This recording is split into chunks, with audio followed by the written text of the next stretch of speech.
dream began in Fort Wayne, Indiana, where star forward George Yardley lent marquee value to this small manufacturing town. The owner of the team, Fred Zollner, made his money manufacturing pistons for General Motors, and so it was a logical progression that they would be known as the Pistons. Reaching the finals twice in the mid-50s, the Pistons not only found success in Indiana, but also a devoted following. We were big in Fort Wayne. Everybody in Fort Wayne held us up as heroes. In 1957, Zollner took his business and his team to the Motor City.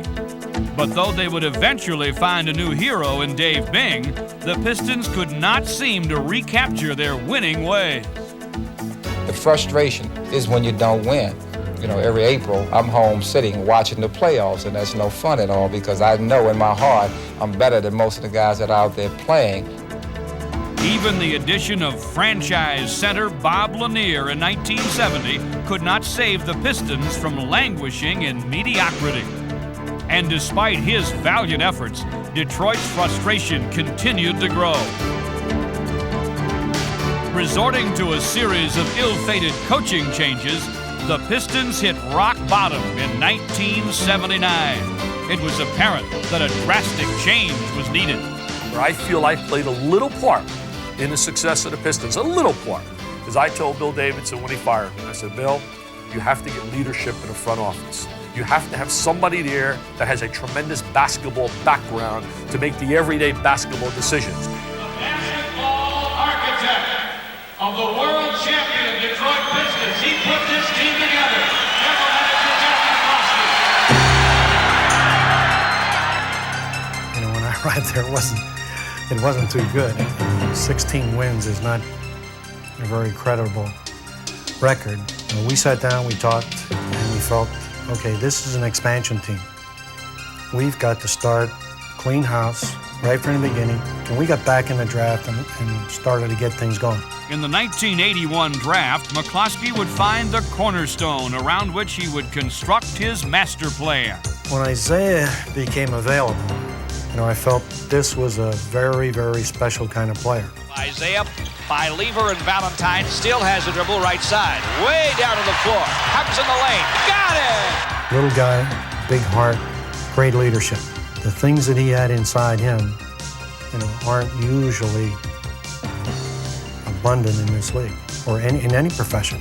Drafting Kelly Tripucka and trading for Bill Laimbeer and Vinnie Johnson in that same year, McCloskey began to dramatically reshape the Pistons.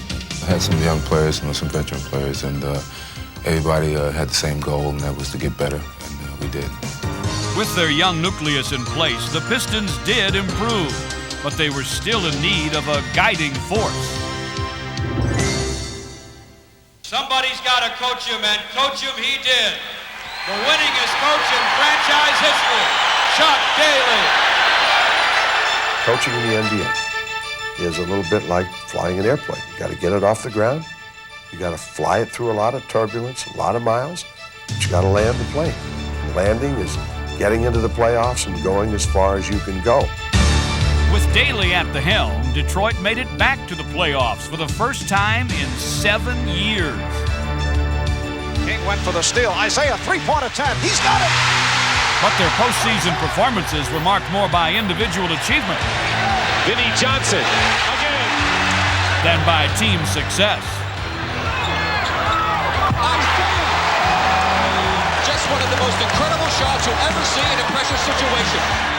Yeah, you would have some good moments in terms of yourself individually, but when you're looking at the total picture, you understand that you know, you're just running your head against the wall. You know, we had a good record, and everybody was telling us that, you know, you're going to get there, you're going to get there. But the personnel that we had, there was no way that we could challenge for a championship. After 3 early playoff exits, the Pistons would make a critical change in their philosophy. You replaced Tripucka and Benson with Datley, Sally, Rodman, and Mahorn. Then you got DUMARS. Then your team takes off. With these new faces came a new style of Piston basketball, one dedicated to defense. It was a run-and-gun affair my first year, but we've evolved into a good defensive team. It wasn't always here. Unified by their devotion to defense, this newly cohesive Piston team was now ready to climb to the next level. One of our main objectives was we've got to catch the Celtics. In 1987, they would have the chance as they met the defending champion Celtics in the conference finals.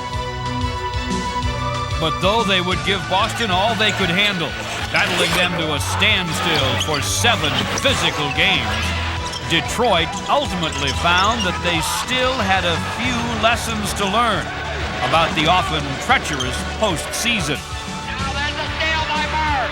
Underneath the DJ, lays it in. What a play by Bird. The pass by Isaiah, and then the event with 2 players going down on one play, Vinnie Johnson and Adrian Dantley. Those kind of things, which are adverse situations, you must learn how to get over the adversity, how to handle it. That's what helps you develop in terms of a championship-type team. We had some great games with Boston, but we could never get over that hump. We could never, beat Boston at that time. But we hung in there. You know, we didn't give up.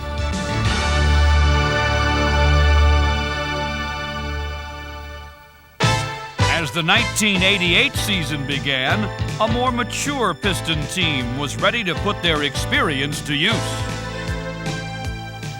I think that we learned a lot in the first year I was here. We learned to keep our composure, to play under control. We was trying to make a statement that we was going to be the next team in this conference to make it. They would make that statement loud and clear. Gaining a reputation as basketball's bad boys, Detroit was determined to show that they were the team to be reckoned with in the East. With new addition James Edwards bolstering their bench, the Pistons would defeat the Celtics and make their first trip to the finals. But though they extended LA to 7 tough games,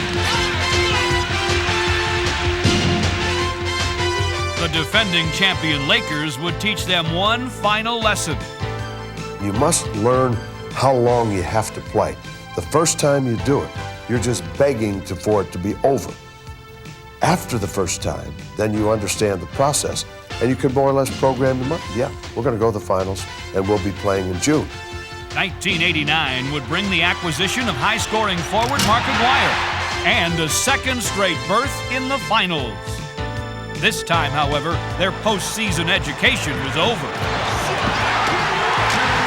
The playoff-hardened Pistons would sweep the Lakers to gain the franchise's first championship.